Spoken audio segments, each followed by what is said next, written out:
ప్రేక్షకులకి నమస్తే. నేను స్వప్న. ఎటు చూసినా టెన్షన్.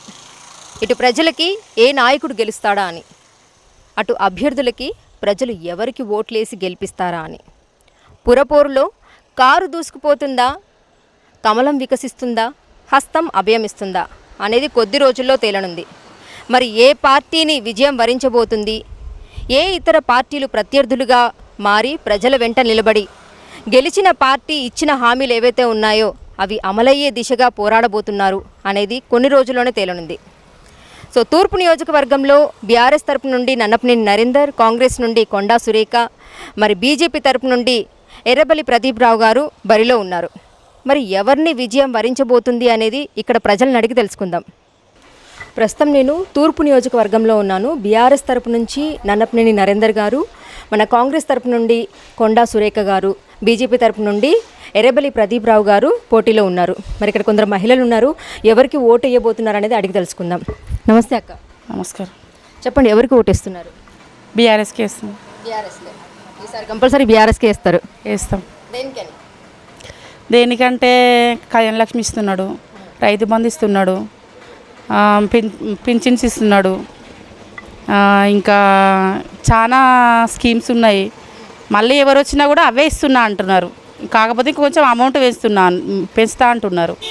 అమౌంట్ పెంచినా ఏది పెంచినా ఎవరు వచ్చినా మళ్ళీ సామాన్లకు రేట్లు పెంచుతారు. అంత మించి వాళ్ళ ఇంట్లోకి వెళ్ళి అయితే ఎవరు డబ్బులు ఇవ్వరు. ఇప్పుడు ఎట్లాగిన ఇస్తున్నాడు కదా, ఈ మళ్ళీ ఆయన గెలుచుకుంటే కొంచెం మన ఇప్పటి వరకైతే కాంగ్రెస్ ఉన్నప్పుడైతే మనకి అప్పుడు ఏమి ఇంత బెనిఫిట్స్ లేవు. ఇప్పుడు ఈయన ఇచ్చిండు, మళ్ళీ ఈయన నేర్చుకుంటే ఆయననే మళ్ళీ ఇంకొంచెం పెంచుతా అంటున్నాడు కదా, దాని గురించి మేము మళ్ళీ దానికే వేయాలనుకుంటున్నాం. ఇది ప్రత్యర్థులు ఎవరైతే ఉన్నారో వాళ్ళు ఏమంటున్నారంటే, స్కీమ్లు ఏవైతే ఉన్నాయో పథకాలన్నీ కూడా అంటే ఎవరైతే నాయకులు ఉన్నారో ఆ నాయకుల పక్కన చుట్టుపక్కల తిరిగే వాళ్ళకి మాత్రమే చెందుతున్నాయి, సామాన్య మానవులకి వెళ్ళట్లేదు అంటున్నారు. ఇది ఎంతవరకు వాస్తవం? సామాన్య మానవులకు వెళ్ళట్లేదు అంటే ఇప్పుడు పింఛన్లు అయితే కార్యకర్తలు తినలేరు, వాళ్ళకే వెళ్తాయి. రైతు బంధు కూడా వాళ్ళ దగ్గరికి అయితే రావు కదా, వాళ్ళకే వెళ్తాయి. ఇంకా ఈ కళ్యాణ లక్ష్మి అయినా కూడా ఎవరి చెక్కులు వాళ్ళకే వస్తున్నాయి.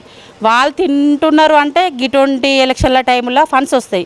ఆ ఫండ్స్ తింటే సగం తింటారు, సగం పంచుతారు. అంతేగాని పైనుంచి వచ్చే వాటికి కొన్ని తింటారు, తినంది ఎవరు చేయడు. ఏదైనా కూడా రూపాయల ఆటన తింటాడు, ఆటన ప్రజలకు పెడతాడు. సో ఇప్పుడు అసలు యాక్చువల్గా అంటే మీకు పిల్లలు ఉన్నారా? చిన్న పిల్లలు. ఎక్కడ చదువుతున్నారు అక్క? ఇక్కడ సాహిత్యలో చదువుతున్నారు. ఇది ప్రైవేటా గవర్నమెంటా? ప్రైవేట్లో ఒకరు, గవర్నమెంట్లో ఒకరు చదువుతున్నారు. ఎందుకు గవర్నమెంట్ ఒకరు ప్రైవేట్ ఒకరు ఎందుకు? పాపకు సీట్ వచ్చింది, సీట్ వస్తే పాప పోలేదు, మళ్ళీ మధ్యలో ప్రైవేట్లో ఎందుకని గవర్నమెంట్లోనే వేసినాం. గవర్నమెంట్ ఎలా ఉంది? ఇక్కడైతే ప్రస్తుతానికి బాగానే ఉంది. సామాన్యంగా అసలు యాక్చువల్గా ప్రాథమికంగా మనకు కావాల్సింది ఏంటి? విద్య, వైద్యం.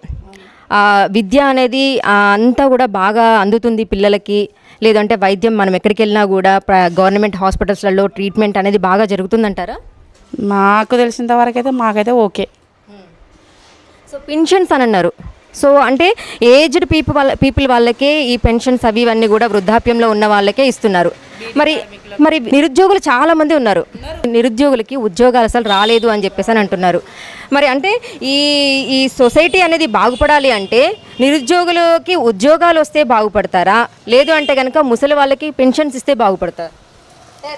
పిల్లలకు ఉద్యోగాలు వస్తేనే బాగుపడతారు కరెక్టే, కానీ అక్కడ జాబ్స్ ఉన్న వరకైతే ఇస్తున్నారు కదా, లేనిదైతే తెచ్చి కొత్త ఇవ్వరు కదా. కాకపోతే కాంగ్రెస్ వస్తే అందరికి ఇస్తా అంటున్నారు, కానీ ఇచ్చేది ఏంది అది వచ్చిన తర్వాత తెలుస్తుంది కదా. వాళ్ళు కూడా ఇదే ఇట్లనే చేయవచ్చు, చెప్పలేము. వచ్చిన తర్వాత ఇస్తున్నాం అంటారు, వీళ్ళు కూడా ఇస్తామన్నారు, ఇచ్చిల్లా వాళ్ళు కూడా ఇస్తామంటారు. ఇస్తారని గ్యారంటీ లేదు కదా మనకు. అది మళ్ళీ ఇంకోసారి మూడోసారి కూడా గెలవబోయేది బీఆర్ఎస్ ప్రభుత్వమే అంటారు. తెలియదు, అన్ని పోటాపోటీగా ఉన్నాయి.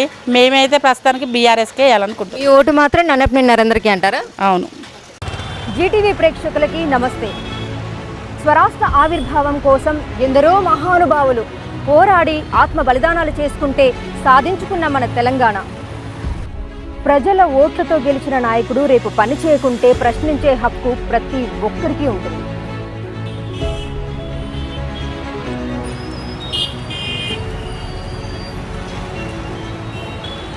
వజ్రాయుధం లాంటి ఓటు హక్కును ఓటుకు నోటు అని అమ్ముకోకుండా, ఎలాంటి ప్రలోభాలకు లోను కాకుండా స్వేచ్ఛాయుత వాతావరణంలో ప్రతి ఒక్కరూ ఓటు హక్కును వినియోగించుకున్నప్పుడే నవ సమాజ స్థాపన సాధ్యమవుతుంది. గెలిచిన నాయకుడు మనకు సమస్య వచ్చినప్పుడు తీర్చకుంటే ఎందుకు తీర్చరు అని హక్కుగా ప్రశ్నిద్దాం. మన జీవితాలను, మన పిల్లల భవిష్యత్తును మనమే మార్చుకుందాం. నవంబర్ 30న జరిగే పోలింగ్లో ప్రతి ఒక్కరం స్వచ్ఛందంగా ఓటు హక్కులో పాల్గొందాం.